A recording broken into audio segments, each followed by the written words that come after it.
국내 최초 가상자산 후원금 모집 사이트 개설. 디지털 경제 전환과 청년층 표심을 공략하는 이광재 민주당 선대위 미래경제위원장. 삼선 국회의원. 노무현 정부의 국정운영 경험을 바탕으로 이재명 후보의 든든한 지원군을 자처. 국력 세계 5위, 국민소득 5만 달러, 주가 5천 시대를 열겠다는 이재명표 555 경제정책에 힘을 실으며 지역 민심 다지기에 나섰는데 이광재 의원이 바라보는 현재의 대선 판세와 승리 전략 집중 분석합니다. 한때는 경쟁 관계였다가 지금은 원팀이 돼서 민주당 이재명 후보의 승리를 위해 전략을 세우며 민심을 다지고 있죠. 이광재 민주당 선대위 미래경제위원장과 얘기를 나눠보겠습니다. 이 위원장님 안녕하십니까? 네, 안녕하세요. 네, 얼마 전에 이재명 후보와 이 의원의 그 지역구 그 강원 쭉 둘러봤잖아요. 네, 춘천하고 강원도 오셨죠. 네, 보니까 사람들이 많이 모였던데 현장에서 느끼는 건 어땠습니까? 저도 깜짝 놀랐어요. 네. 강원도 원래 사람이 많이 모이는 곳이 아니거든요. 근데 서민들이 굉장히 많이 나오셔가지고 제발 좀 먹고 사는 문제를 해결해 달라라고 할 땐 좀 가슴 뭉클한 장면도 있었고 의외로 젊은이들이 많았어요. 그래서 네. 좀 정치를 바꿔달라. 너무 구닥다리다. 이런 얘기가 많았습니다. 네. 좀 아주 인상적이었어요. 네.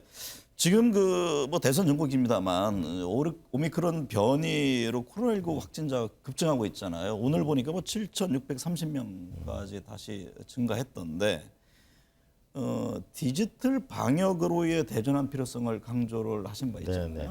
지금 이 시점에서 필요한 건 뭐라고 보세요?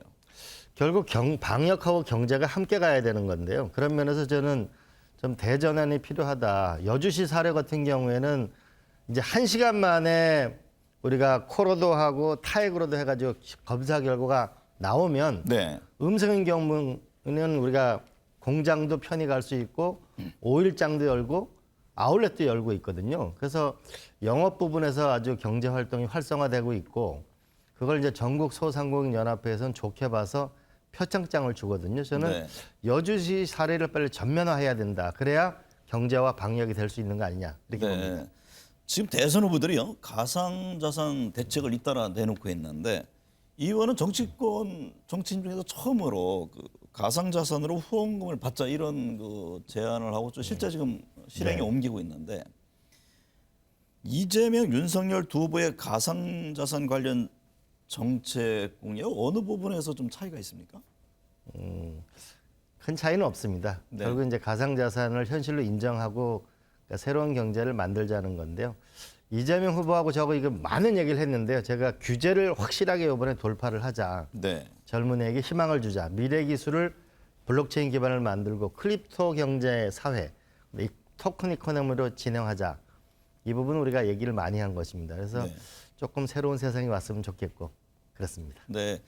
사실 정치야말로 결국 먹고 사는 문제다. 이 점을 늘 강조를 했잖아요. 근데 미래 먹거리 4차 산업 여러 정책 고민하고 있을 텐데. 근데 막상 대선 전국은 정책 경쟁보다는 지금 네거티브 전에 몰두를 하고 있습니다. 이유는 어디에 있다고 보세요? 이제 바뀌어야 되겠죠. 근데 서서히 바뀌고 있다고 봅니다. 이제 네. 결국 국민들은 우리 미국 대통령 선거에서 바보야, 문제는 경제야 이런 게 있었는데 저희도 결국 이제 민생 경제와 누가 위기를 극복할 수 있느냐, 국가 경영 능력이 있느냐라는 쪽으로 옮겨가고 있는 중 아닌가 싶고 네. 빨리 글로 가야 되겠죠.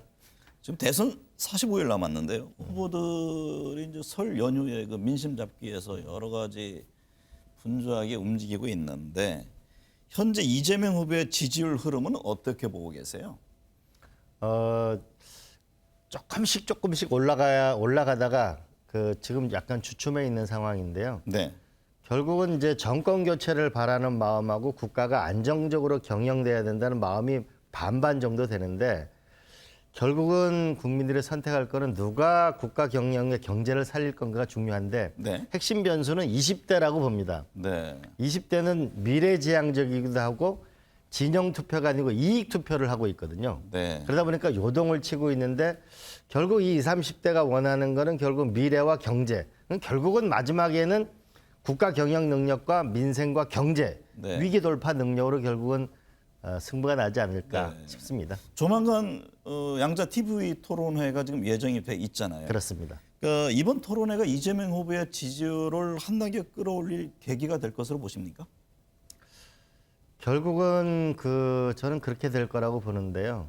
결국 우리가 옛말에 알아야 면장을 한다고 하잖아요. 네. 많은 국민들이 도대체 고시 과목에는 상식이라는 과목이 없나 이런 얘기를 많이 하시는데 좀 더 이번에는 국가와 경제에 대해서 미래에 대해서 평화에 대해서 많은 좀 진전된 얘기가 있기를 희망하고 국민들에게 이제 좀 희망을 줬으면 좋겠습니다. 네.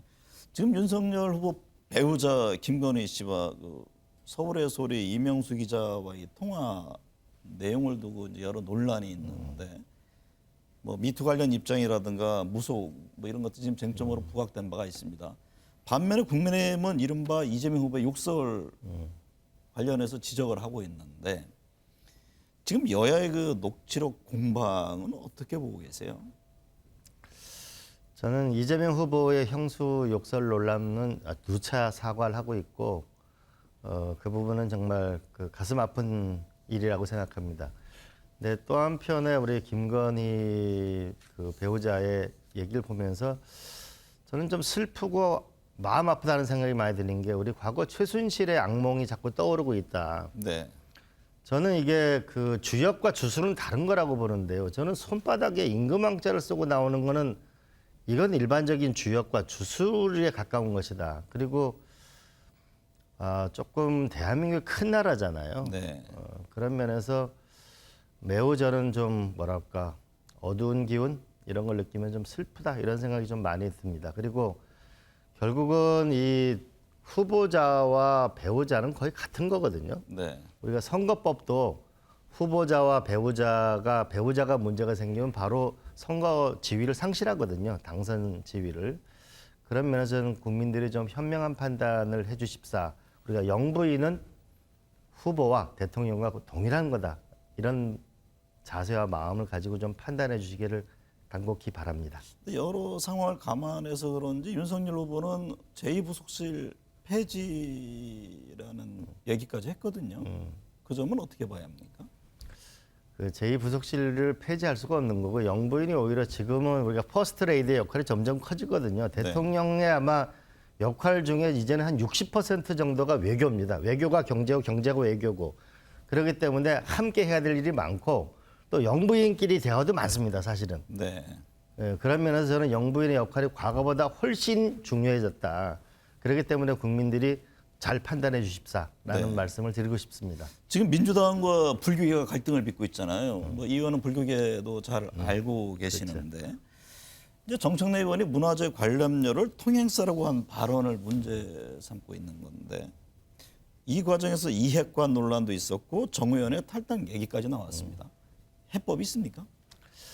정말 우리 정세균 총리께서 국회의원 수십 명과 함께 가서 조계사에서 간곡히 말씀드렸고 이제 어느 정도 타협 국면에 있는데 첫 번째는 정청래 의원은 그 발언을 잘못한 게 사실이고요. 또한 불교계는 그간에 좀 불교계를 너무 폄하하는 거 아니냐라고 하는 그 말씀도 우리가 충분히 새겨 들어야 하고요.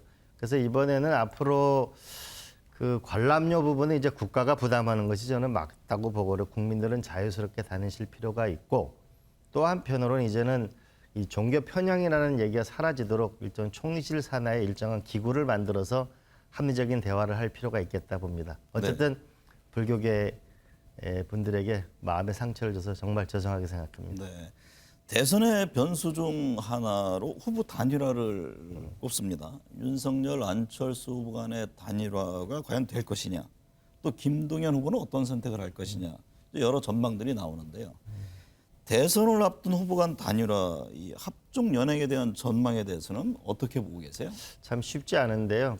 안철수 후보는 이번에 세 번째 대통령 도전이고 김동연 후보는 총리직 제안을 거절하고 이번에 나오셨는데 저는 두 분이 좀 미래를 위한 멋진 결단을 했으면 좀 좋겠습니다. 좀 명분도 있고 실리도 있어야 되는데 그렇다면은 대한민국이 이제 이 연정을 할 수 있는 큰 기반을 만드는 좀 그런 결단이 있으면 좋겠고 저는 개인적으로는 그 일반의 상식을 좀 뛰어넘어서 이재명 후보와 연대하는 좀 큰 틀의 새로운 미래를 향한 대전환을 한번 선택해 보시는 게 어떨지라는 생각이 듭니다. 뭐 안철수 후보에게 주문하는 겁니까? 두 후보 모두 다입니다. 네, 안철수, 김동연 후보가 이재명 후보와 함께했으면 좋겠다. 일반의 상식을 뛰어넘는 건데요. 그게 사실은 맞잖아요. 좀 미래지향적이고 그리고 우리가 연정이나 이런 좀 다당제에 대한 새로운 이번에 이재명 후보가 개헌 얘기도 하지 않았습니까? 네. 좀 이제는 좀 권력을 나눠서 나라를 함께 이끌어 나가는 좀 지지고 볶는 정치를 좀 그만했으면 좋겠어요. 네. 그런 좀 결단을 해주셨으면 좋겠고 안철수 후보도 그런 큰 용달이 있으면 좋겠습니다. 희망을 또는 기대를 얘기하는 겁니까? 아니면 실질적인 물 밑에서 그런 움직임이 있는 겁니까? 기대를 얘기하는 겁니다. 네. 권양숙 여사가요 이재명 후보에게 노무현 대통령과 가장 닮은 후보다라고 밝힌 바가 있는데요.